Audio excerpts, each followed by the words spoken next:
नमस्कार दोस्तों, मैं राजेश सिन्हा और आप देख रहे हैं न्यूज लहर पटना।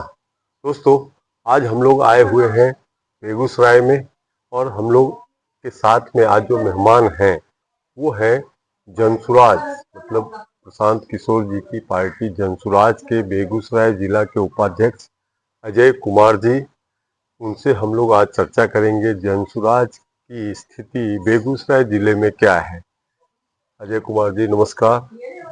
न्यूज लहर पटना में आपका हार्दिक स्वागत। नमस्कार आपको भी और न्यूज लहर के दर्शकों को आभार कि उन्होंने हमें मौका दिया अपनी बातों को लोगों तक पहुंचाने की। सर, बेगूसराय में जनसुराज की क्या स्थिति है? मतलब यहाँ पे विधानसभा की सीट है सात है और यहाँ हर सीट पे कैंडिडेट है, तो आपको क्या लगता है इस बार जनसुराज की क्या स्थिति बनेगी चुनाव के परिणाम में? तो सबसे पहले तो स्पष्ट कर दें कि आपने जैसा कहा प्रशांत किशोर जी की पार्टी है जनसुराज, तो वस्तुतः जनसुराज जो है बिहार के 1 करोड़ लोगों द्वारा बनाई गई पार्टी है और उसके प्रणेता सूत्रधार आदरणीय प्रशांत किशोर जी हैं। और जैसे रही बात बेगूसराय की 7 विधानसभा पे जनसुराज के उम्मीदवार लड़ रहे हैं और मजबूती से लड़ रहे हैं और जनसुराज ने अपने वादे के मुताबिक 7 सीटों पर योग्य और काबिल उम्मीदवारों को मैदान में उतारा है। और रह गई बात कि हम कहाँ हैं, तो हर विधानसभा में हम चर्चा में हैं, धीरे धीरे अपनी जगह बना रहे हैं और 1 साल पहले बनी हुई पार्टी के उम्मीदवार की चर्चा इस रूप में जरूर हो रही है कि सभी उम्मीदवारों से बेहतर उम्मीदवार पढ़ाई के मामले में, सामाजिक सेवा के मामले में बेहतर उम्मीदवार हैं। तो हमें लगता है कि जनता हमारी बातों को समझेगी और जिस तरीके से पिछले 35 साल से जंगल राज और उसके बाद अफसरों का जो लूट राज चल रहा है उसको खत्म करने में जनता अपनी भूमिका निभाएगी और हम अच्छी खासी संख्या में बेगूसराय में सीट निकालने में कामयाब होंगे। सर, एक बार विधानसभा मतलब प्रत्येक विधानसभा पे एक नजर डालेंगे तो मतलब जो पहले हम बात करते हैं बेगूसराय शहर, जो मुख्य रूप से मतलब शहरी वोटर्स हैं वहाँ के, तो वहाँ पे जनसुराज की क्या स्थिति है, कैंडिडेट कैसे है, थोड़ा डिटेल में हमारे दर्शकों को बताएं। देखिए, बेगूसराय से जनसुराज पार्टी के प्रत्याशी के रूप में आदरणीय सुरेंद्र सहनी जी चुनाव लड़ रहे हैं। वो 4 बार वो और उनकी पत्नी मुखिया रही हैं, 1 बार वो पंचायत समिति सदस्य रहे हैं, सामाजिक रूप से काफी सक्रिय लोग हैं। और जैसा कि हमारे जनसुराज ने वादा किया था कि अति पिछड़ों को हम ज़्यादा से ज़्यादा संख्या में टिकट देंगे, उस अनुरूप एक मजबूत उम्मीदवार के रूप में वो चुनाव लड़ रहे हैं। और आप अगर बेगूसराय में देखेंगे तो शहर में भले उनकी चर्चा नहीं हो, लेकिन गांव के इलाके में, ग्रामीण इलाके में वो काफ़ी तेजी से जनसंपर्क अभियान चला रहे हैं और लोग उनकी बातों को सुन के एक्सेप्ट कर रहे हैं।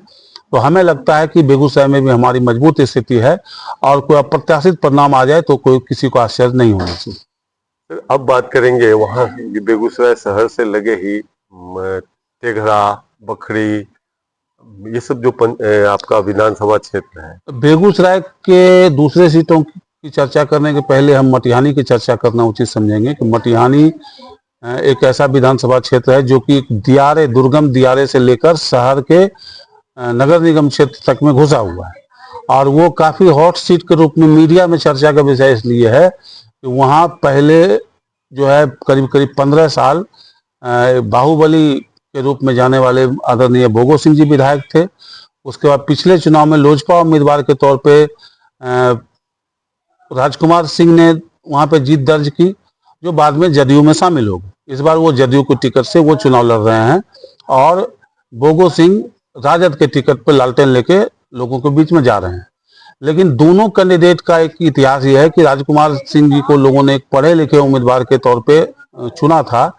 हालांकि उनका भी इतिहास ये है कि वो कुख्यात तस्कर कामदेव सिंह के बेटे हैं, लेकिन उसके बाद भी उनकी छवि अच्छी थी और लोगों ने उन्हें चुना।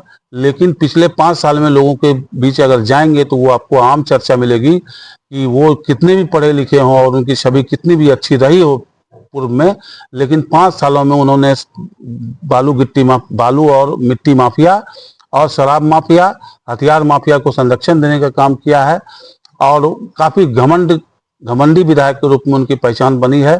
और भोगो सिंह के बारे में तो पहले से जाहिर है कि वो उनका इतिहास क्या रहा है। तो उनके सामने जब जनसुराज ने एक बेहतरीन कैंडिडेट दिया है, जो कि आईजीआईएमएस के पूर्व डायरेक्टर, आईजीआईएमएस के पूर्व चांसलर डॉक्टर अरुण कुमार वहां पे उम्मीदवार के तौर पर लड़ रहे हैं।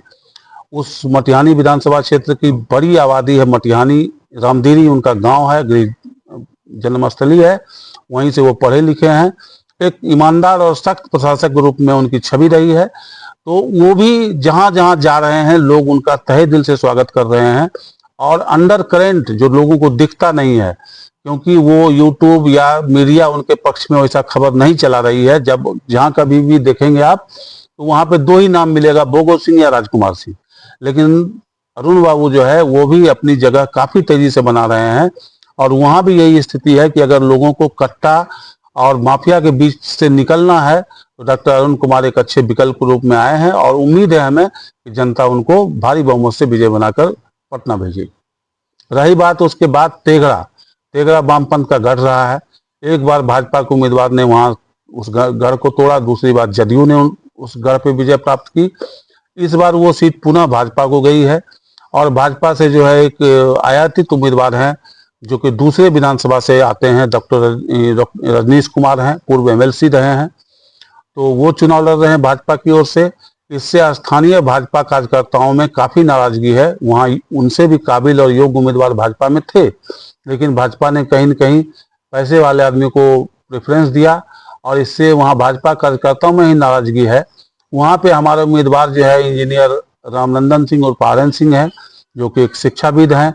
विदेशों में उन्होंने नौकरी की है, भाभा एटॉमिक रिसर्च सेंटर के वैज्ञानिक रहे हैं। और उनका जो है गृह गांव ग्राम जो है वो मधुरापुर है, जो कभी वामपंथ का गढ़ रहा करता था। हमें जो सूचना प्राप्त हुई है, हमने जो देखा है कि मधुरापुर गांव जो है इस बार पूरी तरीके से इंजीनियर आरएन सिंह के साथ है। और वहां भी जो है जहां की सबसे कमजोर उम्मीदवार के रूप में माने जा रहे थे, वो काफी तेजी से उनकी लोकप्रियता बढ़ रही है। और वहां भी कुछ न कुछ नया परिणाम निकलने की संभावना दिखती है हमें। उसके बाद आपको बच गया साहेबपुर कमाल, बखरी, चेरिया बरियारपुर। इन क्षेत्रों में भी हमारे उम्मीदवार कुछ नए हैं, लेकिन दो क्षेत्रों में जो हमें आकलन लग रहा है, हमने जो घूमा है देखा है, उससे हमें लगता है कि चेरिया बरियारपुर में डॉक्टर मृत्युंजय कुमार और बखरी विधानसभा में डॉक्टर संजय कुमार पासवान, वो भी शुरू से वो मजबूत कैंडिडेट के रूप में हम देखे जा रहे थे। और अभी भी आप अगर खुद भी दौरा करेंगे तो आपको लगेगा कि दोनों ने काफी तेजी से कदम बढ़ाया है। और हमें उम्मीद है कि उस दोनों सीट पर भी आपको कुछ नया देखने को मिलेगा और इस बार जनसुराज अपना खाता खोलने में कामयाब रहेगी वहाँ।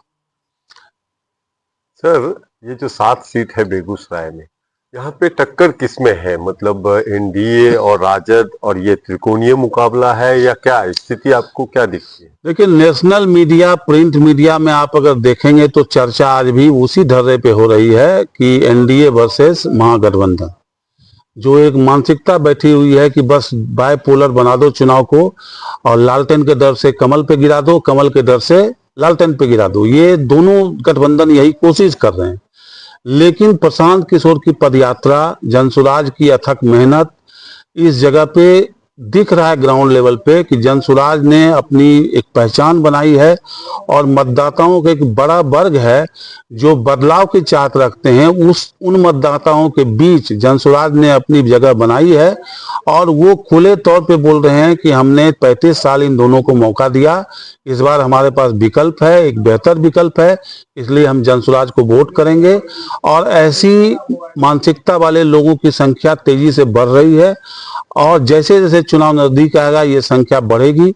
हमें उम्मीद है कि इसी आधार पे हम ये दावा कर रहे हैं कि हम सरकार बनाएंगे और अपार बहुमत से सरकार बनाएंगे। तो यही हमारा मानना है कि मीडिया दिखाने की कोशिश कर रही है कि बाइपोलर है, लेकिन ग्राउंड लेवल का रिपोर्टिंग यही है पूरे बिहार में कि जनसुराज ट्रायंगुलर कॉन्टेस्ट देने में कामयाब रही है और किसी न किसी अप्रत्याशित रिजल्ट का ये संकेत। अब सर लास्ट के 2-3 सवाल, प्रशांत किशोर जी एज ए लीडर बिहार में कैसे लगते, मतलब आपका अनुभव क्या है उनके बारे में? देखिए, शुरुआती दौर में हमें भी लगता था कि एक नेता को ऐसे बात नहीं करना चाहिए। जिस ढंग से सभाओं में वो बिल्कुल बेधड़क, बेबाक और लोगों को डांटते हुए दिखाई देते हैं, उससे लगता था कि शायद नेता का ये गुण नहीं होना चाहिए।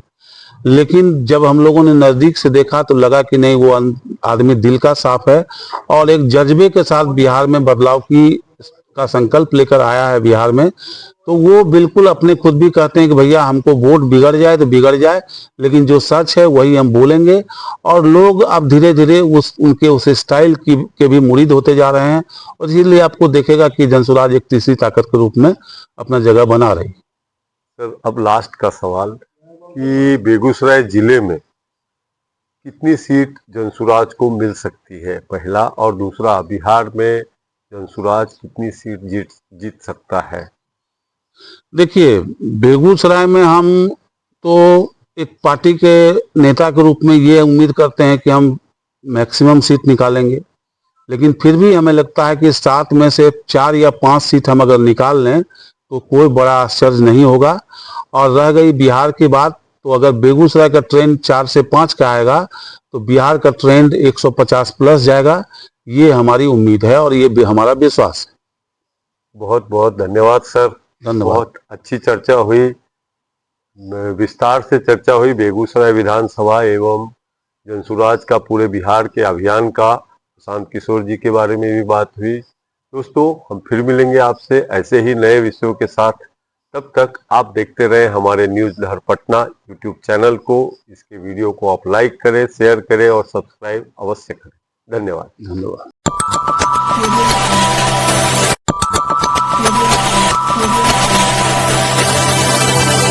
नमस्कार।